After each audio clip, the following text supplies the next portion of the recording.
So I'm Yoav Weiss. I'm at Ethereum Foundation. I've been working on account abstraction for the past few years, and we'll continue to do so until we all switch to account abstraction.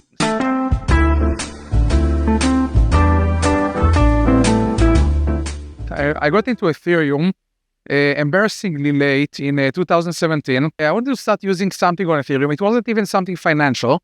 Then I found out that I need to buy ETH in order to pay for gas.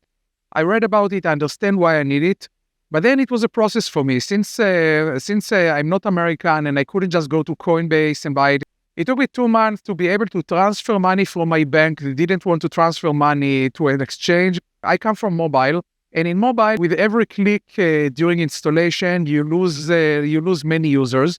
So having a process with a lot of friction with banks involved in order to just setting it up, it doesn't make sense to me.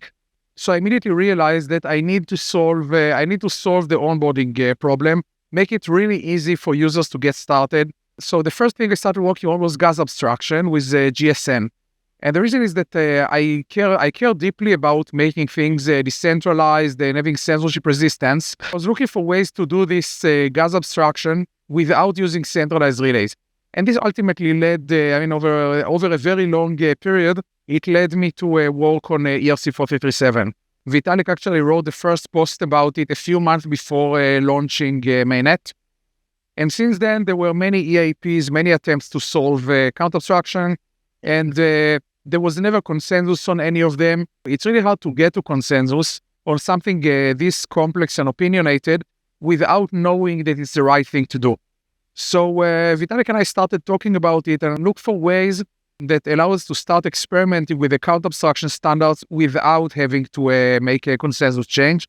So you could split it to 2 phases. There was the first phase, making it secure, and the second one, making it more usable without breaking what we did in the first stage. The hard part with ERC-4337 is to make it as flexible as possible without introducing denial of service vectors. When we started with the first draft, the focus was how to make it as secure as possible to make sure that there are no DOS vectors, which means that it was much more restrictive than it is today. It didn't have even things like associated storage, let alone unassociated storage for staked entities. It was very restrictive. Then the second year, after we figured this out, we shifted gear and started working more on how can we allow more?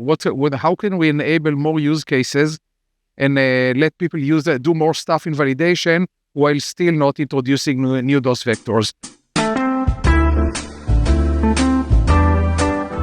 I think that having modular accounts that can easily add modules, I think it has huge potential for having app stores that extend the capabilities of accounts. So that's one thing. I think that without account abstraction, we have no real hope at adding privacy layer, because you always need to link your new account to an old one by transferring it. But once we have a gas abstraction and it's everywhere, you can start from a fresh account with each operation. And this can be the building block to build really interesting privacy layers on top of Ethereum. So there's a RIP 7560. And being an RIP, as the name indicates, is a roll-up proposal. It's for layer 2s. Some layer 2s starting to enshrine account abstraction, which is loosely based on 4337, but not in a standard way. We realized that we must start standardizing an enshrined version. That's RIP 7560. If you have a 4337 account on a chain, and then this chain adopts 7560, you should be able to continue the same account, just do it more efficiently. Then after it gains enough traction on multiple layer 2s, then it will be the time to start talking about how do we do this for layer 1.